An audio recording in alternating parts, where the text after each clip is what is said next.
नितेश जी, अभी जो मैं करंट के मुद्दे पर सवाल करना चाह रहा हूँ आपके साथ में, आपने देखा होगा अभी जो वर्ल्ड कप हुआ है जिसमें इंडिया बहुत बुरी तरीके से हार गई है, जिसमें खुद मोदी शाह की जोड़ी जो है वहाँ स्टेडियम में बैठ करके लुत्फ उठा रही थी उसका, मैं ये कहूँगा। तो इसको आप किस तरह से देखते हैं? क्योंकि मैं एज ए मीडिया पर्सन जो मैं देख पाया हूँ और जो मैं सोशल एक्टिविस्ट, जो राजनीति का मुझे अनुभव है कि वो देखने का, उनका एक प्रधानमंत्री को क्रिकेट देखने का जाने का जो मकसद था, एक तो होता है कि रियलिटी में एक मकसद है देश के लिए, देश के लिए एक समर्पण है, उनको ताकत मिलेगी, लेकिन उनका जो पीछे का ग्राफ रहा है, जिस तरह ऐसे वो इवेंट में जाकर के पार्टिसिपेट करते हैं, उसको अपने चुनावी इलेक्शन में या जब इलेक्शन होता है उसमें इस्तेमाल करते हैं। और अब इंडिया हार गई है, तो आप इसको किस रूप में देखते हैं? देखिए, प्रधानमंत्री जी गए तो कुछ पाने के लिए, लेकिन हाथ नहीं लग पाया। तो अब जो सोच कर गए थे वो नहीं हो पाया है, तो कहीं ना कहीं फीस तो रहती है। और इसका जो सबसे बड़ा उनका जो क्रेडिट लेने का मकसद था वो आने वाले 2019 के चुनाव और 24 के चुनाव का था। और अभी भी कुछ जगह कंपेनिंग रह रहा है अभी, हाँ, स्टेट में। और उसके बाद में खिलाड़ियों के साथ जो उन्होंने सिंपैथी जताई वो भी ऑन कैमरा, मतलब वो जो भी कुछ करते हैं ऑन कैमरा ही करते हैं। ऑफ कैमरा पता नहीं कुछ होंगी दो चार चीज़ें जो करते होंगे वो, बाकी तो उनकी सारी जो एक्टिविटी, सिंपैथी जताना और देश के प्रति आभार व्यक्त करना या प्यार व्यक्त करना, वो सब कुछ उनके वो पूरे शो अप के साथ होता। तो इससे पता चलता है कि वो गए जिस काम के लिए थे वो नहीं हो पाया। पर भारतीयों के लिए ये खेल जो था गौरवपूर्ण खेल है, और इसको जो है बहुत ईमानदारी के साथ जैसे खिलाड़ी खेलते हैं उससे भी ज़्यादा शिद्दत के साथ लोग देखते हैं। पर मुझे ऐसा लगता है कि सरकारें हों या पार्टियां हों, हर जगह राजनीति ठीक नहीं होती, क्योंकि फिर देश के अंदर खेल भी राजनीति बन जाएगा। राजनीति वाले लोग उसमें राजनीति घुसेड़ देते हैं, धर्म वाले लोग धर्म घुसेड़ देते हैं। जब खेलों में हर जगह जब आप उसको जाओगे तो आप जरूर गिरोगे और बेइज्जती का शिकार बनेंगे। नहीं, यहाँ खेल में मैं एक चीज़ जोड़ना चाह रहा हूँ, उस पर भी आप अपनी राय दीजिएगा कि हमारे बहुजन समाज के जो युवा हैं, जो क्रिकेटर हैं, वो आई थिंक मुझे जो याद है कि विनोद कांबली बहुजन समाज से थे शायद, उसके बाद शायद बहुजन समाज का कोई बड़ा प्रतिनिधि खिलाड़ियों की टीम में नहीं दिखता है। देखिए, हाँ, इसको कैसे हम भुला सकते हैं? देखिए, यहाँ क्या होता है ना कि द्रोण हर जगह बैठे हैं, और खेलों में आप देखेंगे कि खेलों के अंदर सबसे ज़्यादा द्रोण अंगूठा काटते हैं, क्योंकि वहाँ पर किसी भी तरह का कोई एग्ज़ाम नहीं है, कोई ऐसी टीम नहीं है, जैसे कि उसके जो अध्यक्ष होते हैं वो भी हायर उस सोच और उस कास्ट के होते हैं जो नीचे वालों को कभी भी अपने बराबर बर्दाश्त नहीं कर सकते। तो वो डिस्क्रिमिनेशन का शिकार हो जाते हैं, कास्टिज्म का शिकार हो जाते हैं, और उनको छोटे ही लेवल पर नीचे धक्का मार दिया जाता है। दूसरा ये है कि इस बहुजन समाज के बहुत सारे जो लोग नौकरियों में गए, पैसे वाले हुए, उन्होंने अपने बच्चों को जो खेल वाला फील्ड है ये खाली छोड़ दिया, इधर तैयारी नहीं कराई। कहीं ना कहीं एक आईएएस अपने बेटे को आईएएस की तैयारी कराता है, एक पीसीएस की तैयारी कराता है, एक आईपीएस की तैयारी कराता है, तो वो डॉक्टर अपने बेटे को डॉक्टर बनाने की जोर लगाता है, इंजीनियर बेटे को इंजीनियरिंग की पढ़ाई कराता है। तो ये क्या है कि जो वर्ग शिक्षित हुआ, जो वर्ग जाना कि खेल कितनी बड़ी चीज़ है जहाँ अपॉर्चुनिटी दिलाई जा सकती है, तो उन्होंने क्या बच्चों को तैयार नहीं किया। तो मैं यहाँ से ये भी अपील करूँगी कि बहुजन समाज जो है अपने बच्चों को खेल के लिए भी तैयार करे।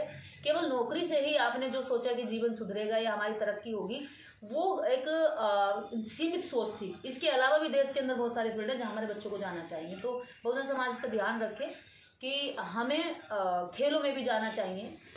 और ओलंपिक में वैसे आप देखेंगे कि हिमा दास, आप क्रिकेट एक अलग चीज़ है, जितने भी एथलीट्स हैं, है ना, ओलंपिक के जितने भी खेल हैं, इसमें दलित और आदिवासी बच्चों ने अच्छा प्रदर्शन किया। हिमा दास, पीटी उषा, बहुत सारे लोग रहे, वंदना कटारिया, ये लोग गए क्योंकि ये क्या मेहनत कश लोग हैं, तो इनको क्या वहाँ आसानी से अपॉर्चुनिटी दे देते हैं, पैसा कम होता है। इधर क्या है, क्रिकेट में पैसा अधिक होता है, सट्टा लगता है, जुआ खेला जाता है, खिलाड़ी पर दाव लगाए जाते हैं। तो इधर क्या वो लोग ज्यादा इधर फोकस देते हैं जिनको अधिक पैसे का स्वार्थ और लालच होता है। देश के प्रति उनका कोई इसमें ज्यादा वो मानूंगी मैं, क्योंकि अगर देश के प्रति हो तो ये जो वर्ग है 3% चुटिया वायरस, ये वहाँ और बाकी भी एथलीट्स में भी होता, क्योंकि वहाँ पे उसे पता है श्रम ज्यादा करना पड़ेगा, नहीं होती है, वोट से जीतते और वोट पर वो काम नहीं करते। तो ये चीजें कहीं ना कहीं ठीक हो जाए तो मुझे लगता है कि देखिए, एक सोशल मीडिया पर मैं अभी देख रहा था, वापस लौट के आते हैं क्रिकेट पर, सोशल मीडिया पे मैं देख रहा था कि काफ़ी दिन पहले साधु बाबा जो इनके पाखंडी रहते हैं वो एक भविष्यवाणी कर रहे हैं कि भारत जीतेगा ही जीतेगा, 100% भारत जीतेगा। या कई मंदिरों में घंटे बजाए जा रहे थे, हवन हो रहे थे, पूजा हो रही थी, इवन कि बड़े लेवल तक के लोग उसके लिए मतलब आस्था में इतने अंधे थे कि उनकी पूजा से क्रिकेट जीता जाएगा। तो इसको किस रूप में देखते हैं? वो आस्था में अंधे नहीं है, वो हमें अंधा बनाते हैं, वो हमारी आंखों में धूल झोंकते हैं, वो किसी चीज को जैसे भांप लेते हैं। मान लीजिए कोई महिला गर्भवती है और 9वां महीना चल रहा है, अब मैं पहले से 2 भविष्यवाणी कर दूं, या तो लड़का होगा या लड़की होगी, ठीक है, कुछ एक ही तो होगा, ना कुत्ता होगा, ना बिल्ली होगी, ना छुछुंदर होगा, क्या होगा? इंसान का बच्चा भी इंसान ही होगा। गाय का बच्चा जैसे वो 9 माह पूरे हो चुके और मैं अभी कहने लगूं उसके घर जाकर के कि भाई देख, या तो बछड़ा होगा या बछड़ी होगी, एक ही चीज तो होगा, ऐसा तो नहीं भैंस का कटरा या कटरी होगी। तो क्या है कि वो इसी तरह से चीजों को जो होने वाली होती हैं, जो जिनकी संभावना है, जब खेल चल रहा है तो हार और जीत दोनों में से कोई टीम जीतेगी। अब उन्होंने क्या था, उन्हें पता था कि अभी तक का जो प्रदर्शन चलता आ रहा है वो बेस्ट चलता आ रहा है, खिलाड़ी फॉर्म में है, और जो वर्ल्ड कप का जो लास्ट है ये, इसमें भी वो इसी तरह से जाएंगे। और उन ढोंगियों ने अपने उसी आधार को बनाते हुए अगला वाला साइकोलॉजी अपनी तैयार कर ली और सबको मूर्ख बनाने का एक माहौल तैयार कर दिया। उस माहौल को हमारे दिमागों में, उस कचरे को इम्प्लीमेंट करने के लिए मीडिया के भूपू बैठे हुए हैं, वो रात दिन बकवास करते हैं, वो चीजें लोगों में पहुंचा देते हैं। अगर टीम इंडिया जीत जाती तो ये लोगों का अंधविश्वास और मजबूत कर दे कि देखिए हमारे हवन से, देखिए हमारे हनुमान चालीसा से, देखिए हमारी तपस्या से हम जो हम परजीवी वर्ग है, हम में कितनी शक्ति है कि हमने खेल की दिशा मोड़ दी, क्रिकेट जिता दिया, क्रिकेट जिता दिया। और कमजोर दिमाग वाले लोग जो है ऐसे लेट जाते पैरों में, शाश्वत दंडवत प्रणाम करते और कहते जी तुम ही तुम हो सकते। जैसे मोदी संगुल के टाइम लेट गए, हाँ लेट गए थे, हमारे प्रधानमंत्री जी लेट जाते। तो अंधभक्तों की चीज क्या है, तो वो क्या होते हैं, वो खुद जानते हैं। बुद्धा का जो सबसे बड़ा कॉन्सेप्ट है, अगर इस दुनिया में किसी ने जाना है तो 2 लोगों ने जाना है।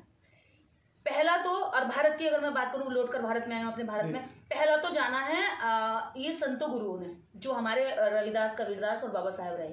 उसके बाद यदि किसी ने जाना है, बुद्ध के समय से अगर किसी ने जाना है तो वो ब्राह्मण ने जाना है। उसने जान लिया कि इस सृष्टि के अंदर वो खोज रहा था, बुद्धा से पहले भी खोज हो रही थी कि कहाँ है भगवान, किसी को नहीं मिला, लेकिन वो कहते थे कि कोई रहस्य है, कोई रहस्य। इस रहस्य को बुद्धा ने खोज के दिया और इन्होंने इसको जान लिया कि इस धरती में यदि कुछ है तो वो हमारे अंदर की जो हमारी जो इंद्रियां हैं इनमें शक्ति है, हमारा जो ब्रेन है इनमें शक्ति है, न्यूरॉन में शक्ति है, तो वो उसका जो है उसी का इस्तेमाल करता है, वो उसका इस्तेमाल करता है, लेकिन उसका नाम देता है धर्म, उसका नाम देता है कर्मकांड, उसका नाम देता है यज्ञ, उसका नाम देता है हवन, उसका नाम देता है जो है कीर्तन, जागरण, मैया का दरबार और ये और वो। तो ये सब कुछ दे करके क्या है, उसका एक बिजनेस जो है वो हो जाता है। अगर उसमें शक्ति होती तो वो मरता नहीं, वो हमारे जैसा होता है, वो बीमार भी पड़ता है, वो हॉस्पिटल भी जाता है, वो बच्चे भी पैदा करता है, वो दूसरों को देखकर उसकी इंद्रियों पे जो मतलब उसके जो बच्चे का प्रजनन का जो तरीका है वो भी बिल्कुल हमारे जैसा ही है। उसका अलग नहीं है कि वो शक्ति डाले और खीर खिलाए या हलवा खिलाए, या जैसे कि पुरानी कथाओं में पसीना डाल दे, हाँ पसीना डाल दिया मुंह से पैदा हो जाए, बिल्कुल हमारे जैसा प्रोसीजर है। उसको भी ठंड लगती है, गर्मी लगती है, बीमार होता है, तो वो किस आधार पे कहता है कि मैं शक्तिशाली हूँ, लेकिन वो कहेगा नहीं तो कोई मानेगा नहीं। और लोगों को चमत्कार में भरोसा होता है, क्योंकि ज्यादा वो सोचते अपने ब्रेन को इस्तेमाल करने से ज्यादा बेहतर है दूसरे ने कह दिया उसको मान लो, क्योंकि वो सोचते इस पर काम करने से मेहनत लगेगी, इसने कह दिया इस पर ज्यादा मेहनत नहीं, चल पड़ो। तो ये भेड़ चाल को इस्तेमाल करते हैं। और ऐसे लोगों में से जब हम जैसे आप जैसे निकल कर आते तो इन्हें पैर के नीचे दबाकर कहते हैं नो वॉइस नो साउंड, आप कुछ नहीं बोलेंगे, जो हम कह रहे हैं वही सच है, क्योंकि वो पहले से माना जाता रहा है, आप कैसे कह सकते हैं। तो इसलिए इन्हें लगता है कि संविधान भी इनके सामने कुछ नहीं है।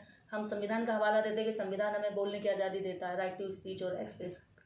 तो इसलिए इनको अब एक्सपोज होने में बहुत अच्छा रहा, ये जाकर कहीं दिल में घुस गई ना, तो सबको चुल्लू भर पानी कहीं ढूंढना चाहिए। सुधीर चौधरी और चित्रा त्रिपाठी जैसे लोगों को चुल्लू भर पानी ढूंढ के उसमें छलांग मार के मर जाना चाहिए डूबकर, क्योंकि इन्होंने कहा था कि मोदी जी जिताएंगे वर्ल्ड कप, इन्होंने कहा था कि भविष्यवाणी हो रही है, सारे जो ग्रह है नक्षत्र है। सुधीर चौधरी की मजबूरी है ना, क्योंकि उनका दुकान को बड़ा सपोर्ट मिलता है। उसकी दुकान तो से नेशनल मीडिया में रहा हूँ 25 साल, उसकी दुकान से अगर उसको फायदा हो रहा है ना, हमें कोई मतलब नहीं है उसकी दुकान से अगर उसको फायदा हो, लेकिन उसकी दुकान से अगर देश के नागरिकों पे और विज्ञान पर नुकसान हो रहा है तो उसको हम छोड़ेंगे नहीं, वो देशद्रोही है और उसको जेल में होना चाहिए। जितने भी लोगों ने दावा किया था इन सबको जेल में होना चाहिए, क्योंकि 140 करोड़ भारतीयों की भावनाओं के साथ इन्होंने खिलवाड़ किया है।